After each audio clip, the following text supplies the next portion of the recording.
Hi, I'm Paul McCartney. I've often said if slaughterhouses had glass walls, everyone would be vegetarian.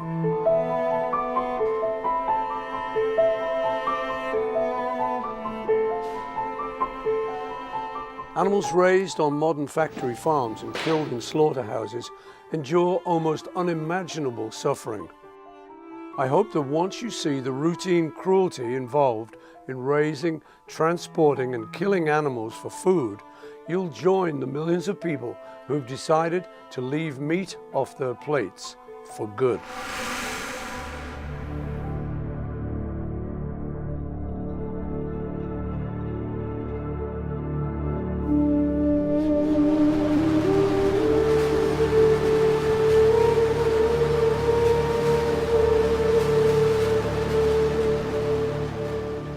Chickens and turkeys are arguably the most abused animals on the face of the planet. They're crowded into filthy sheds by the tens of thousands and forced to live in their own excrement. Chickens and turkeys are selectively bred to grow so large, so fast, that many become crippled under their own weight. Workers in slaughterhouses and on mechanized farms are poorly paid, and their work often goes unmonitored. Many investigations into chicken and turkey slaughterhouses have revealed shocking cruelty that goes beyond the standard abuses, such as this recent footage from a top turkey producer.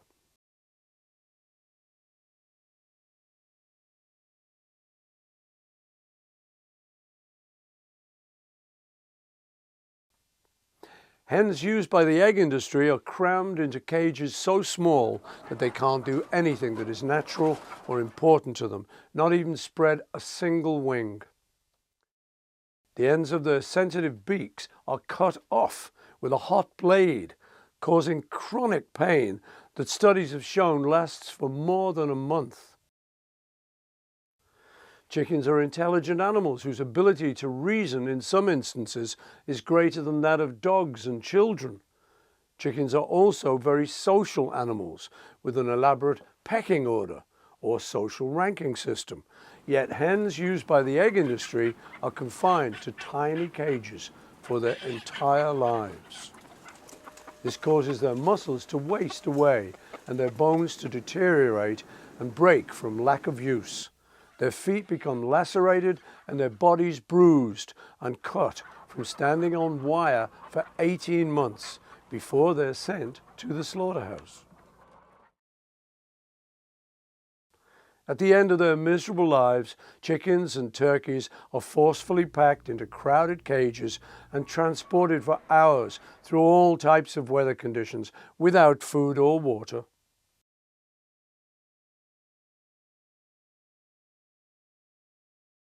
At the slaughterhouse, these birds' legs are forced into shackles and their throats are cut, many while they are still completely conscious.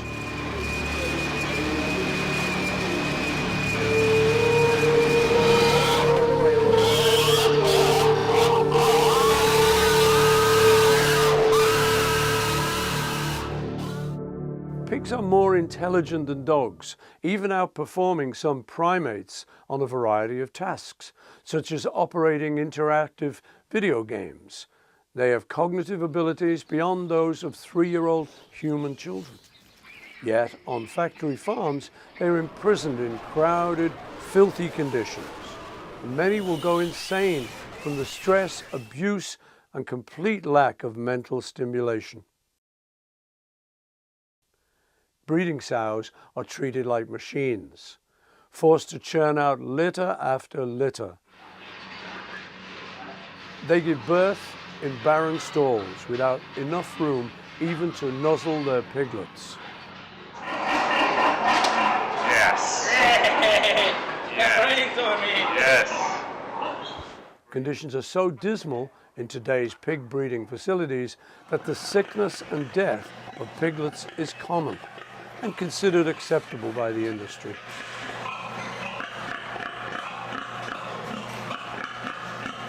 Pigs are bred to grow unnaturally fast, which causes injury, sickness, and constant pain.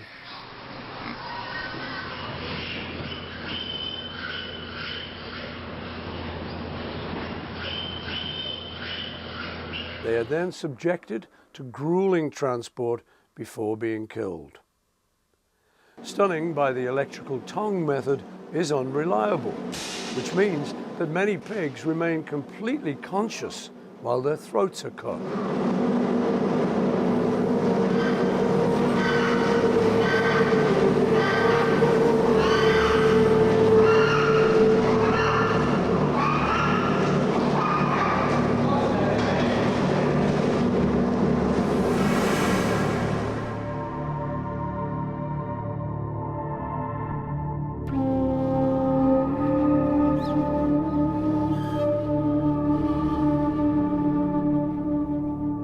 Cows never forget a face or a place, and they have complex problem-solving skills. Cambridge University professor Donald Broom documented the fact that these gentle animals become excited and sometimes even jump into the air when they've figured out a solution to a problem. Cattle used for meat and milk are fed an unnatural diet to maximize growth and milk output that causes them to be constantly bloated and in pain. During the winter, they're crowded into filthy, congested sheds in much the same way as pigs and chickens, and in some cases, they're even kept indoors all year round. Female cows produce milk for their offspring, not for human beings.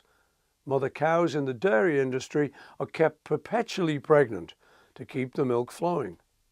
Their calves are taken away from them shortly after birth, which causes both of them profound distress. On today's dairy farms, mother cows are treated as nothing more than milk machines. Some are genetically manipulated to produce 10 times more milk than their calves would naturally suckle. Several times per day, they're hooked up to these machines, which can cause painful mastitis from repeated milking. When they are no longer useful for milk production, they too are sent to slaughter, usually to be ground up for burgers and soups. Whether they're raised for meat or milk, cattle endure a harrowing journey to slaughter at the end of their lives. Some don't even survive the trip. As with pigs, the stun gun is often ineffective, causing even more agony. Ritual slaughter is at least as cruel as conventional slaughter methods. The meat from these animals was certified as kosher by the largest kosher certifier in the world, the Orthodox Union.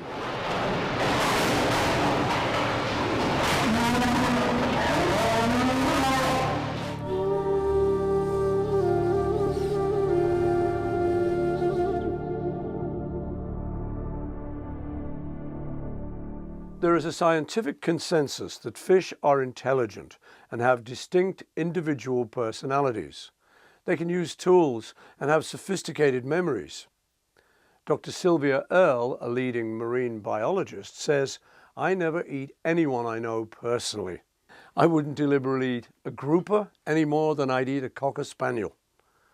They're so good-natured, so curious. You know, fish are sensitive, they have personalities. They hurt when they're wounded. They also feel pain in the same way as mammals do. And yet they're killed by the billions in ways that would be illegal with any other species. Massive trawling nets capture hundreds of tons of animals as they're dragged along the ocean floor. And when they're hauled onto the ships, the animals suffer from decompression, are suffocated, or are crushed under the massive weight of all the other bodies. Dolphins, whales, turtles, and non-target fish, or what the fishing industry calls bycatch, are all routinely snared by hooks and entangled in nets, their bodies dumped back into the ocean. Environmental scientists are sounding the alarm about the tragic state of the world's oceans. If we continue the fishing industry's rape of the oceans at the current rate, marine scientists tell us that the oceans will be empty of fish by the year 2048. Aquaculture, or underwater factory farming, is also horribly abusive to animals.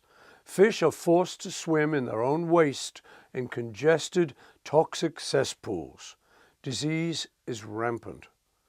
Conditions on some farms are so horrendous that 40% of the fish die before farmers are ready to kill and package them as food. Fish consumption is the #1 cause of food poisoning and the only significant means by which humans are exposed to mercury, a documented poison that causes a wide range of neurological problems. Whether the flesh comes from an animal with 4 legs, 2 legs, or no legs, all meat is truly red meat.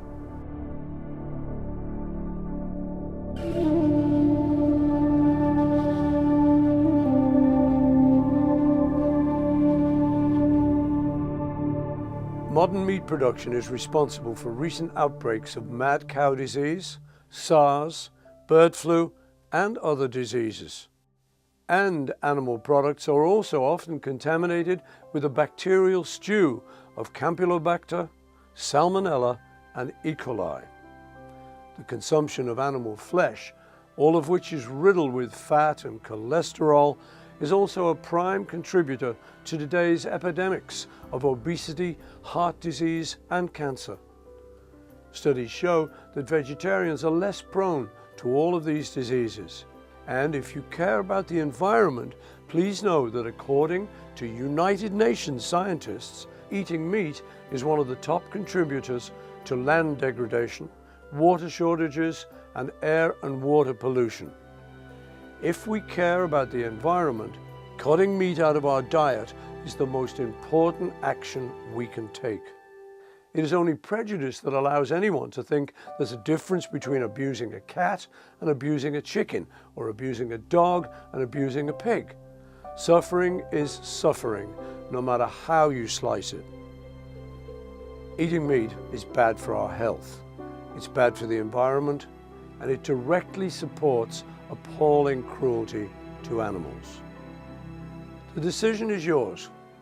Please make the compassionate choice. And please share this with a friend. Thank you.